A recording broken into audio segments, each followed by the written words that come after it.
नमस्कार। जैसा कि मैंने बोला था कि मैं आप लोगों को ज्योतिष का फर्स्ट एड किट दूंगा।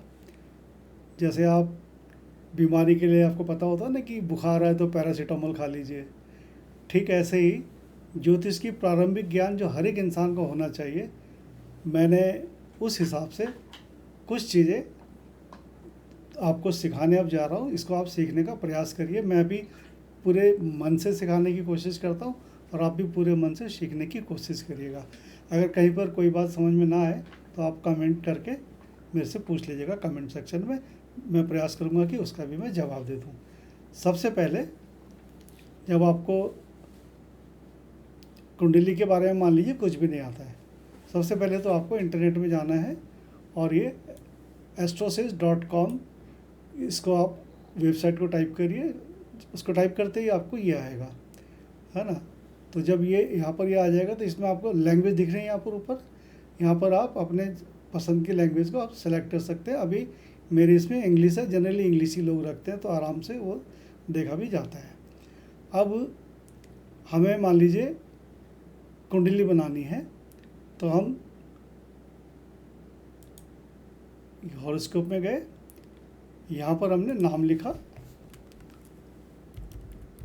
जैसे मेरा नाम लेखनाथ है, मेल। अब डेट ऑफ बर्थ दे रहा हूँ मैं यहाँ पे 8 मार्च।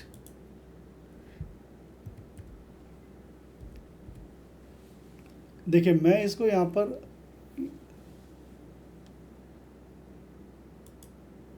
ये किया। देखिए जैसे ये किया तो यहाँ पर टाइम और प्लेस भी ये पूछ रहा है। तो 8 मिनट यहाँ से उठाएंगे,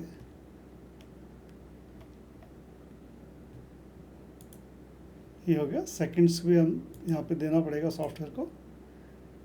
प्लेस ऑफ बर्थ देहरादून ले लेते हैं। तो जैसे मैंने थोड़े से वर्ड लिखे यहाँ पर देहरादून आ गया, ठीक है ना। अब यहाँ पर हम गेट पर्सनलाइज हॉरोस्कोप पे क्लिक कर देंगे। तो यहाँ पर बर्थ चार्ट, कुंडली, ये सब आ रहा है, इसको आप क्लिक करिए। तो देखिए ये आपके पास आ गया है लग्न चार्ट और नवांश चार्ट। इसमें ये जो आपको चित्र दिख रहा है, इसमें अंदर की तरफ चार्ट पूरे पूरे डिब्बे हैं, बाहर इसमें ट्रायंगल यानी कि त्रिभुज बने हुए हैं। तो लग्न चार्ट को D1 चार्ट भी कहते हैं। और इसी के बगल में देखिए नवांश चार्ट है, इसको हम D9 चार्ट कहते हैं।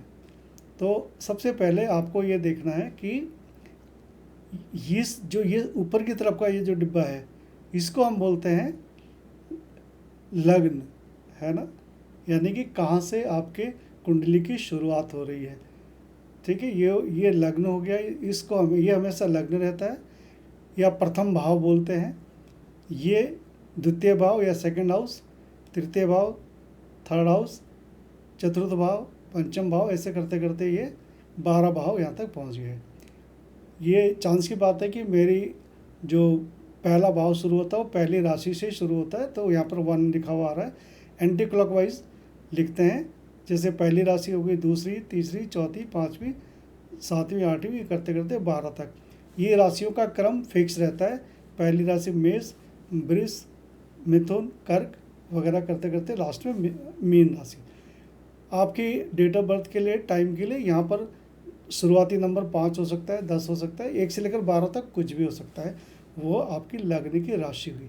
तो ये जो नंबर पड़े हुए हैं ये है राशि के नंबर, ठीक है। जैसे 1 है तो मेष राशि, तो इसको चंद्रमा जिस घर में होगा, ये चंद्रमा यहाँ पर है, यहाँ भी हो सकता है, यहाँ भी हो सकता है।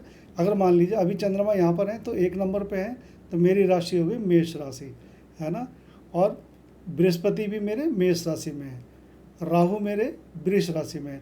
अगर ये चंद्रमा मेरे यहाँ ना होकर के यहाँ पर होते अगर, तो 4 नंबर की राशि यानी कि कर्क राशि।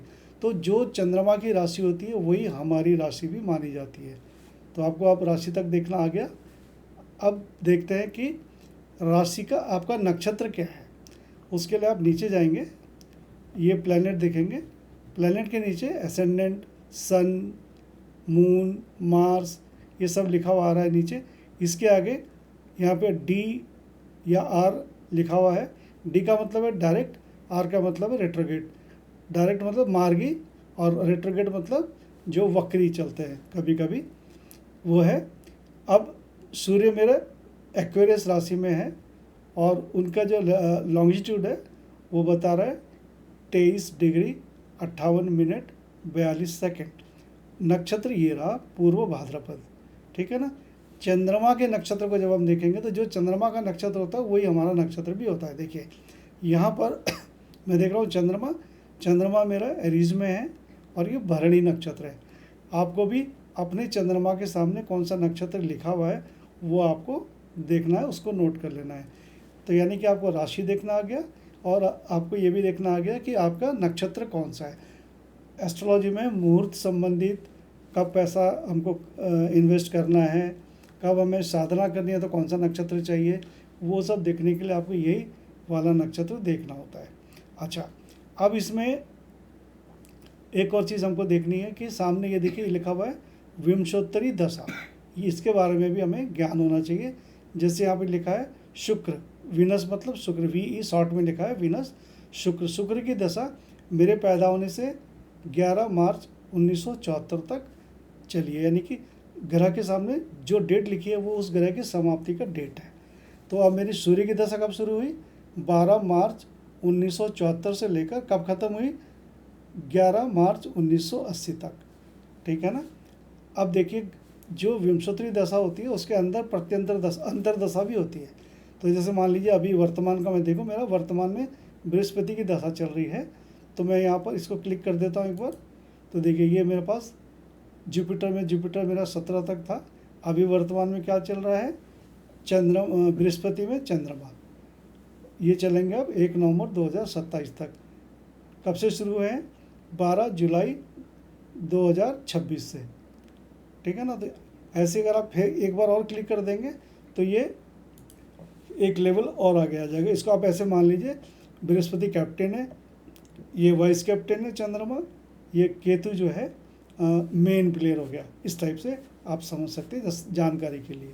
तो यहाँ से आपको दशाओं को देखना भी आ गया कि आपकी कौन सी दशा चल रही है, वो भी आप यहाँ से देख लेंगे।